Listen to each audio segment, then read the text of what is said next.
ओम नमो भगवते हनुमते नमः। ये कथा केवल शब्दों का समूह नहीं है, ये उस शाश्वत सत्य का वर्णन है जहां भक्ति सबसे बड़ा धन है और सेवा सबसे बड़ा धर्म। ये कथा है हनुमान जी की, जिनके चरणों में बल भी नतमस्तक है, बुद्धि भी समर्पित है और स्वयं लक्ष्मी भी दासी बनकर रहती हैं। हनुमान जी का जीवन हमें ये सिखाता है कि जिसने स्वयं को पूर्ण रूप से ईश्वर को सौंप दिया, उसके लिए संसार की कोई भी निधि दुर्लभ नहीं रहती। त्रेता युग में जब श्री राम ने वनवास स्वीकार किया, उसी क्षण से हनुमान जी ने अपने अस्तित्व का एकमात्र उद्देश्य बना लिया, राम की सेवा। ना उन्होंने अपने बल का अभिमान किया, न अपनी विद्या का, न ही अपने पराक्रम का। वे स्वयं को केवल राम का दास मानते थे। जब पहली बार उनकी भेंट राम से हुई, उसी क्षण उनका हृदय राममय हो गया। वो भक्ति इतनी गहरी थी कि सांस लेते समय भी राम नाम उनके रोम रोम में बस गया। समुद्र लांघने जैसा असंभव कार्य हो, अशोक वाटिका में सीता माता को ढाढ़स बंधाना हो, या राक्षसों से घिरी लंका में अकेले प्रवेश करना हो, हनुमान जी ने हर कार्य में स्वयं को नहीं, केवल राम को आगे रखा। उन्होंने कहा भी था कि यदि राम का नाम हृदय में हो तो असंभव शब्द का कोई अर्थ नहीं रह जाता। यही कारण था कि जब लक्ष्मण मूर्छित हुए तो हनुमान जी संजीवनी बूटी के लिए हिमालय उठा लाए। उन्हें ये चिंता नहीं थी कि संसार क्या कहेगा, उन्हें केवल ये चिंता थी कि राम का कार्य पूर्ण होना चाहिए। इस निष्काम सेवा ने हनुमान जी को साधारण वानर से महावीर बना दिया। रावण का अंत हुआ, अधर्म का नाश हुआ और धर्म की विजय हुई। अयोध्या में श्रीराम का राज्याभिषेक हुआ। उस समय दरबार में देवता, ऋषि और मुनि सभी उपस्थित थे।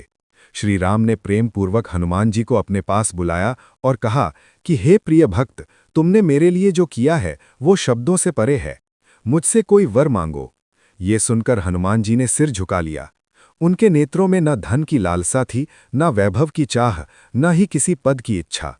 उन्होंने अत्यंत विनम्र स्वर में कहा, प्रभु, यदि मुझे कुछ देना ही है तो बस इतना दीजिए कि मेरा मन कभी आपसे विमुख न हो। जन्म जन्मांतर में आपका दास बना रहूं, यही मेरा सबसे बड़ा वरदान है। यह सुनकर संपूर्ण सभा स्तब्ध रह गई। तभी आकाश से दिव्य प्रकाश प्रकट हुआ और स्वयं लक्ष्मी माता वहां अवतरित हुईं। उन्होंने कहा कि जो व्यक्ति भक्ति के बदले कुछ नहीं मांगता, वही वास्तव में धन का अधिकारी होता है। जिसने सेवा को ही अपना पुरस्कार मान लिया, उसके पास धन स्वयं चलकर आता है। उसी क्षण लक्ष्मी माता ने हनुमान जी को नवनिधियों का स्वामी घोषित कर दिया। ये नवनिधियां केवल सोना चांदी या भौतिक वैभव नहीं थीं, बल्कि जीवन को पूर्ण बनाने वाली 9 दिव्य शक्तियां थीं। पद्मनिधि ने हनुमान जी को वो धन दिया जो कभी अधर्म से नहीं आया और कभी अभाव में नहीं बदला। महापद्मनिधि ने उन्हें अपार वैभव दिया, परंतु उनके हृदय में कभी अहंकार को स्थान नहीं दिया। शंख निधि ने उनके आसपास ऐसी पवित्र ऊर्जा उत्पन्न की कि जहां भी उनका स्मरण हुआ, वहां से नकारात्मक शक्तियां दूर भागने लगीं। मकर निधि ने उन्हें ऐसा साहस दिया कि वे मृत्यु के सामने भी मुस्कुरा सकें। कच्छप निधि ने उन्हें धैर्य और स्थिरता प्रदान की, जिससे वे हर संकट में अडिग रहे। मुकुंद निधि ने उन्हें भक्ति और मोक्ष का मार्ग दिखाया, जिससे उनका मन सदा राम चरणों में लीन रहा। कुंद निधि ने उनके व्यक्तित्व को ऐसा तेजस्वी बनाया कि देवता भी उनके दर्शन को लालायित रहने लगे।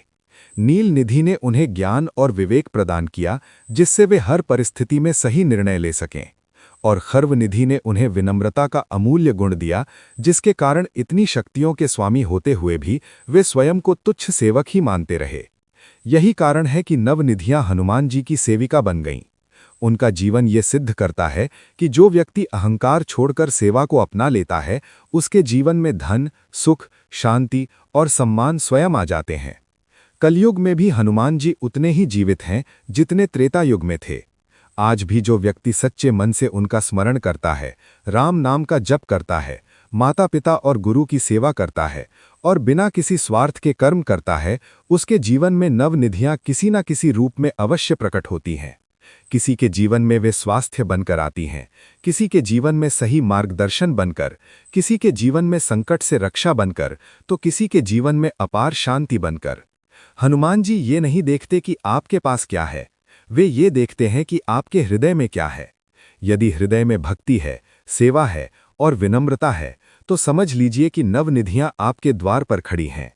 इसलिए हे भक्तों, यदि जीवन में सच्चा सुख और स्थायी समृद्धि चाहिए तो हनुमान जी के मार्ग पर चलिए, क्योंकि जहां महावीर हनुमान का वास होता है वहां दरिद्रता, भय और अज्ञान कभी नहीं ठहर सकते।